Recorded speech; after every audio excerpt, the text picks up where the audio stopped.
Hi guys, welcome back to my channel, Edmund Mindaros, and for today's quick tutorial, I'm going to show you guys on how to show or display an outline around an area of focus or search box in the Microsoft Edge web browser.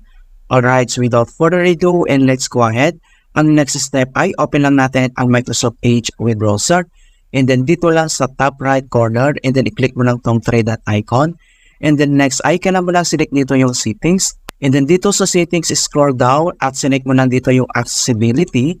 And then dito sa accessibility, makikita mo kaagad dito yung show a high visibility outline around the area of focus on the page. Kung paano ba ito show or display or i-turn on natin. So i-click mo lang tong button ito. When this feature is turned on, a black and white outline will appear for 3 seconds around the focus element on any web page.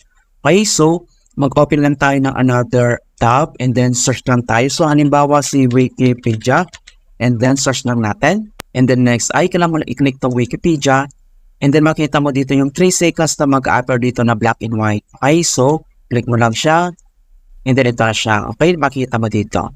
Alright, so ganun lang po kasimple kung paano natin i-turn on ang show an outline around the area of focus search box on the Microsoft Edge.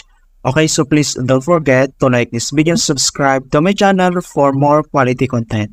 Thank you guys and see you in my next tutorial.